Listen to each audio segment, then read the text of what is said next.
সুজির রসভরি তো সবাই খেয়েছেন। চলেন আজকে আপনাদেরকে কেকের রসভরি খাওয়াই। হ্যালো ভিউয়ার্স, আসসালামু আলাইকুম। আশা করি আল্লাহর রহমতে সবাই ভালো আছেন। আলহামদুলিল্লাহ, আমিও ভালো আছি। আজকে নিয়ে এসেছি কেকের রসভরি। তো কেকের রসভরির জন্য আমার লাগবে 2টো ডিম। আমি ডিমটা 30 মিনিট আগে ফ্রিজ থেকে বের করে নিয়েছি। তারপর ডিমের সাদা অংশ আর কুসুমটা আলাদা করে নিয়েছি। তারপর 1/3 কাপ চিনি, ডিমের সাদা অংশ একটা ইলেকট্রিক বিটারের সাহায্যে ভালোভাবে ফোম করে নিব। চিনিটা একবারে দিব না, আস্তে আস্তে দিব। যখন ডিমটা ফোম হয়ে যাবে তখন ডিমের কুসুমগুলো দিয়ে আরও 1 মিনিট বিট করে নিব।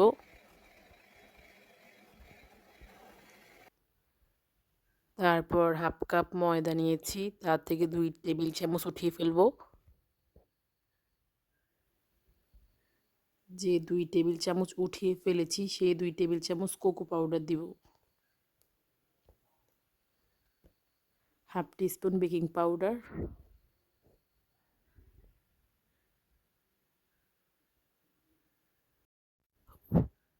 ফোমের সাথে 2 টেবিল চামচ রান্নার রেগুলার তেল দিয়ে ভালোভাবে মিশিয়ে নিব।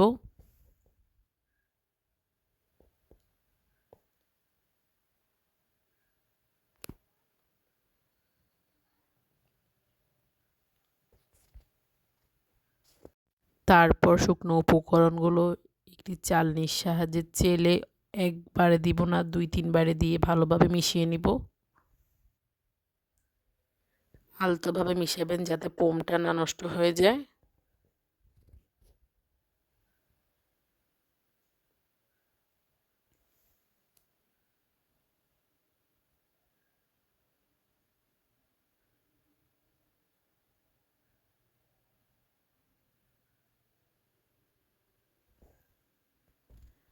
ফোমটা নষ্ট হলে কেকটা ভালো হবে না, তাই খেয়াল রাখবেন মিশানোর সময় আলতো হাতে মিশাতে হবে।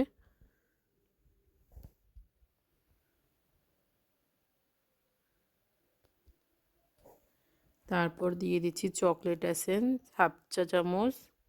এটা অপশনাল, না থাকলে স্কিপ করতে পারেন। আর দিয়ে দিচ্ছি সামান্য একটু লবণ।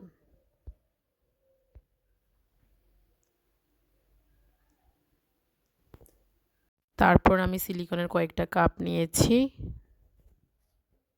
তার মধ্যে ব্যাটারগুলো দিয়ে দিচ্ছি।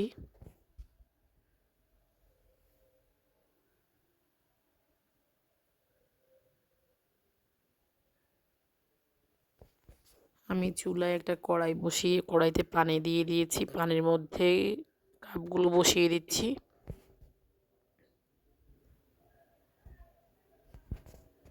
ঢাকনা দিয়ে ঢেকে 2 থেকে 3 মিনিট অপেক্ষা করব।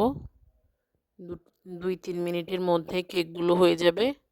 ঢাকনায় কোনো ছিদ্র থাকলে অবশ্যই সেটা বন্ধ করে দিতে হবে। কেকগুলো যখন হয়ে যাবে তখন কেকগুলোর কালারটাও সামান্য চেঞ্জ হয়ে আসবে। 2-3 মিনিট পর কেকগুলো নামিয়ে কাপ থেকে বের করে নিচ্ছি।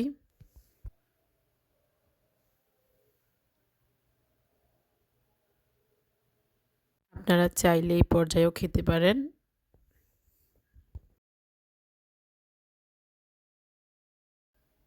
তারপর একটি পাত্রে আমি 250 ml দুধ নিয়েছি, তার মধ্যে 2 টেবিল চামচ চিনি ও স্বাদমতো লবণ দিয়ে দিয়েছি। দুধটা চুলায় বসিয়ে দিব, বলক আসলে কেকগুলো দিয়ে দিব।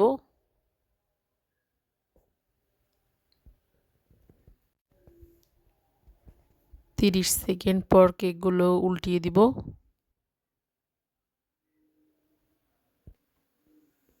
আরও 30 সেকেন্ড গেলে কেকগুলো নামিয়ে নিব। কেকগুলো বেশিক্ষণ দুধে রাখা যাবে না। এভাবে বাকি কেকগুলো দুধে দিয়ে মিনিট খানিক রেখে উঠিয়ে ফেলবো। তৈরি হয়ে গেল মজাদার কেকের রসভরি। সবাই অবশ্যই ট্রাই করবেন, কেমন হয়েছে জানাবেন। ভালো থাকবেন সবাই। আসসালামু আলাইকুম।